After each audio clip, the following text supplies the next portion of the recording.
BX1+, l'invité de Fabrice Grosfilet. Et notre invité, c'est Vincent Van Allowen, qui est échevin du climat et des aménagements, notamment pour la commune de Schaerbeek, membre du parti écolo. Bonjour Vincent Van Allowen, merci d'être avec nous à distance pendant quelques minutes.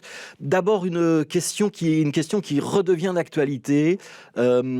Écolo incite les associations et les habitants à participer à l'enquête publique sur la friche Josaphat. Pourquoi est-ce que vous lancez cet appel ? Donc, il faut bien comprendre dans l'étape dans laquelle nous sommes aujourd'hui. Il y a le gouvernement précédent qui avait déposé un PAD, un projet d'aménagement, de développement du site Josaphat, et ce projet a été critiqué par, on va dire, presque tout le monde. La commune de Schaerbeek qui avait rendu un avis très très négatif, la commission régionale de développement, des associations, des collectifs qui se sont créés, des naturalistes, tous disaient ce projet est trop dense, ce projet ne prend pas en compte la biodiversité, ce projet ne rentre pas dans un projet dans lequel Bruxelles doit s'inscrire au XXIe siècle. Aujourd'hui, le nouveau gouvernement a retiré ce PAD, et c'est une très bonne chose, et aujourd'hui le gouvernement travaille sur un PAD.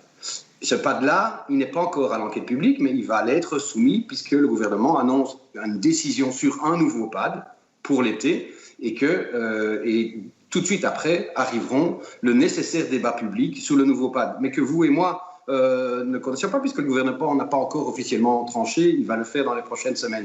Et donc, bien entendu, une des critiques avait été le mode de gouvernance, la manière de gérer la construction de ce PAD. Et donc, maintenant, nous disons, une fois que le gouvernement se sera prononcé, il est extrêmement important qu'un large débat public ait lieu sur la nouvelle proposition, que j'espère bien meilleure que le mauvais PAD qui avait été présenté à l'époque. Ouais. Est-ce que c'est pas quand même lancer ce genre d'appel, parce que vous le dites aujourd'hui, mais je sais que d'autres écologistes vont le faire dans les prochaines heures ou prochains jours, lancer cet appel à mobilisation, c'est pas une manière de faire pression sur vos partenaires de majorité ? C'est pas une manière de faire pression, non, c'est une manière de dire, et on est persuadé que le gouvernement a déjà entendu ce message d'ailleurs, et le ministre Vervoort qui est en charge de ce dossier-là avec le reste du gouvernement, qu'il faut absolument, et ça c'est vraiment la volonté, ma volonté comme militant écolo, ma volonté comme échevin, et ma volonté comme coprésident régional, il faut absolument qu'une zone importante de ce site permette la préservation et le développement de la biodiversité actuelle. C'est extrêmement important, mais il y a aussi d'autres critères qui doivent être pris en jeu. On s'en rend bien compte. Il y a des dizaines de milliers de familles qui attendent un logement social. Il y a des besoins de crèches, il y a des besoins d'écoles. Tout ça devra faire l'objet d'un équilibre, mais que la dimension environnementale et la dimension de biodiversité de ce site doit absolument pouvoir être préservée. Pour être très clair, Vincent Van Allowen, ça veut dire que pour écolo, il doit y avoir une partie de la friche Josaphat qui doit rester à l'état de friche, qui ne doit pas être construite et qui doit peut-être même ne pas être accessible au public pour conserver la biodiversité, c'est ça que vous demandez ? Sur l'accessibilité au public, là, il faut qu'il y ait une discussion entre les naturalistes et les autorités publiques pour voir comment on peut faire bénéficier quand même cet espace vert aux riverains, mais en préservant la biodiversité. Il y a des moyens pour ce faire. Oui, il y a une partie importante de ce site qui ne doit pas être urbanisé et dédié à la biodiversité. Ça veut dire que les programmes de logement qui étaient prévus dans le projet initial, ça c'est non, on doit les revoir à la baisse. Pourtant, on a besoin de logements en région bruxelloise. On a besoin de logements en région bruxelloise et la commune de Schaerbeek avait dit d'ailleurs ça dans son avis, que le projet était trop dense. Vous savez que nous sommes maintenant en post-Covid, on a le plaisir de ce matin de pouvoir se repromener dans nos rues sans masque, c'est un grand plaisir. Mais donc il va y avoir des modifications de comportement, il va y avoir des bureaux qui vont se vider parce que des habitudes de télétravail vont perdurer et c'est sans doute une bonne chose. Et donc, il y a tout un tas de nouvelles opportunités pour le logement aussi qui vont pouvoir se développer dans les bureaux vides. Ouais, votre idée, ça veut dire qu'on va transformer des bureaux en logements. C'est pas toujours facile, C'est pas toujours facile, mais il y a des endroits où c'est plus simple. Sur ma commune, vous prenez dans le quartier Colonel-Bourg, il y a énormément de bureaux vides. L'Observatoire des bureaux le dit chaque année. Il faut maintenant qu'il y ait une politique pour, évidemment, avoir un programme de logement et de logement public sur Schaerbeek et dans toute la région bruxelloise qui soit ambitieux, c'est une certitude. Ouais. Vous vous exprimez en tant qu'échevin écolo ou vous vous exprimez au nom de la majorité quand vous appelez à ce qu'il y ait une grosse participation sur la future enquête publique autour de la fricheuse? Je vous pose cette question parce que je sais qu'il y a un autre échevin, Michel Deherde, qui lui est très attentif aussi à ce dossier parce qu'il a un projet d'Athénée d'école. Vous le soutenez, ce projet d'Athénée d'école? Oui, je soutiens ce projet d'Athénée d'école et il est totalement en phase. Être échevin à Schaerbeek, je suis totalement en phase quand je dis oui pour plus de biodiversité, oui pour moins de densité, oui, il va falloir trouver une place pour cette école sur ce site. Tout ça n'est absolument pas incompatible et c'est d'ailleurs tout ça est dans l'avis qui avait été rendu par la commune de Schaerbeek à l'époque. Donc c'est en tant qu'échevin totalement solidaire de son collège. Alors, je voudrais qu'on aborde un autre dossier, c'est celui du port des signes distinctifs dans les services publics. D'abord, l'échelon régional, si vous voulez bien, qui est presque devenu maintenant un échelon national tant le débat est monté. Est-ce que Écolo peut entrer dans la proposition du Parti socialiste qui a été formulée depuis lundi, qui serait d'autoriser le port des signes distinctifs dans les services publics, mais avec quand même beaucoup de restrictions dès qu'on est dans une fonction de contrôle, dans une fonction d'autorité? C'est une voie de sortie de crise qui est envisageable pour votre parti ou pas? Je dirais même plus que Écolo peut tout à fait s'inscrire dans cette proposition, dans le sens où à Écolo, on a un peu la proposition, et c'est très bien ainsi, c'est pas du tout une critique, que le Parti socialiste s'inscrit dans le programme d'Écolo, qui, je le rappelle, c'est inverser, non pas interdire pour tout le monde, mais permettre, la règle de base, c'est permettre une plus grande liberté dans le choix de ses habillements, mais l'interdire pour ce qu'on appelle des fonctions d'autorité. Ouais. Oui, le PS va plus loin, il parle aussi des fonctions de contrôle et il a fait un descriptif assez précis. Par exemple, quand on parle de la STIB, conducteur ou conductrice de tram ou de bus, quand on doit vérifier par exemple la validité du titre de transport, ce ne serait pas possible pour le PS. Ce serait une position avec laquelle Écolo peut être d'accord ? Là, je crois qu'on ne va pas, par médias interposés, travailler sur qu'est-ce qu'une fonction d'autorité ou pas. Pour nous, une fonction d'autorité, c'est quand un agent a autorité sur l'usager. Il n'y a pas d'autorité, selon moi, mais tout ça est discutable. Parlons-en entre partis démocratiques. Pour moi, il n'y a pas, par exemple, un chauffeur de bus n'a pas d'autorité sur l'usager. Le contrôleur de tickets, qui a ou l'agent de sécurité de la STIB qui peut mettre dehors quelqu'un du bus en fonction de son comportement, oui, lui, à mes yeux, il exerce une fonction d'autorité. Mais donc tout ça est évidemment discutable. Il faut que les démocrates maintenant s'en emparent et discutent sereinement de pouvoir définir ce que c'est la fonction d'autorité. Sans doute que la liste sera plus courte pour certains et un peu plus longue pour d'autres.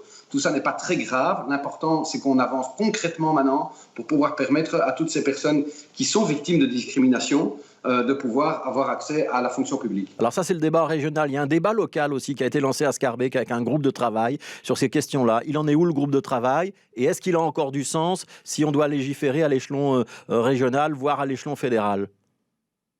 Je dirais même que quelque part, l'initiative schaerbeekoise peut inspirer ce qui pourrait se faire à d'autres niveaux de pouvoir. Ça fait maintenant 1 an que 2 échevines, une écolo, échevine de l'égalité des chances, une de la liste du bourgmestre, échevine des ressources humaines, Madame Adioui et Madame Lorraine de Firland, font un travail extraordinaire, un travail de l'ombre où tout le monde a le droit de s'exprimer, l'ensemble des partis politiques, et on consulte.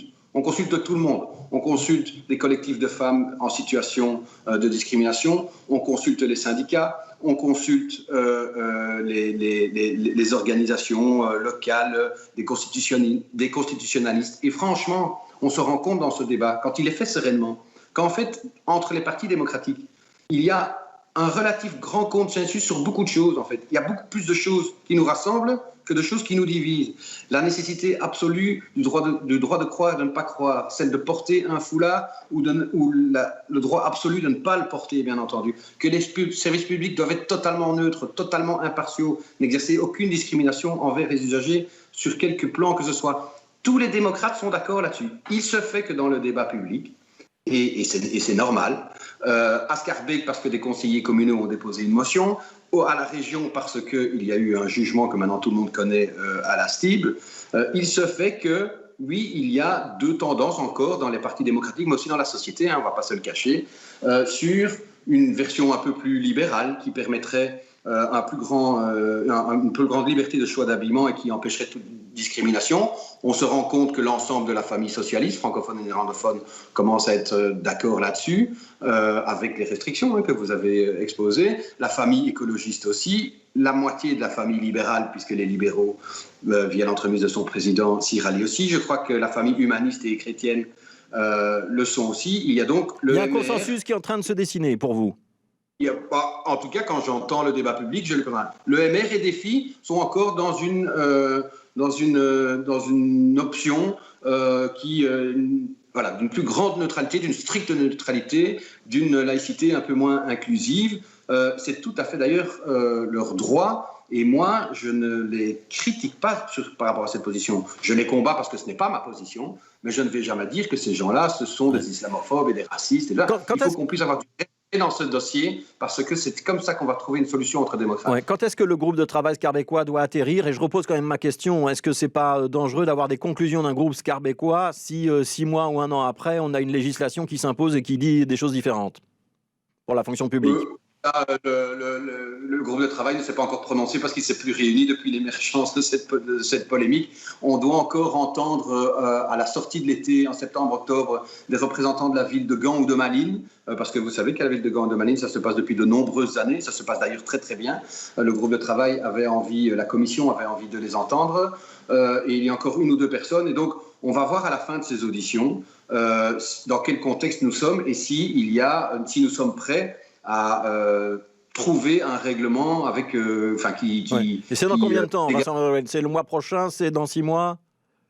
Donc, je vous dis, à mon avis, octobre-novembre, le groupe de travail sera arrivé à la fin de son processus de consultation et analysera à ce moment-là la situation, s'ils sont en capacité de décider. Ouais. Une dernière question, vous êtes l'échevin de l'aménagement. Il y a eu de nombreux aménagements de mobilité dans le quartier des Azalées, donc autour du parc Josaphat. Je sais que vous travaillez maintenant sur un projet autour de l'avenue Louis-Bertrand. Est-ce que ça suscite beaucoup d'opposition, notamment un certain nombre de rues qui ont été mises à sens unique, des pistes cyclables qui ont été installées? Il y a beaucoup d'opposition ou est-ce que les choses sont en train de rentrer dans l'ordre? Quand on veut transformer l'espace public, il n'y a jamais peu d'opposition. C'est quelque chose auquel je me suis fait une raison. Vous le dites avec beaucoup de sourire, mais les riverains en ont peut-être un peu moins. Je le dis parce que l'espace public attire beaucoup de passion.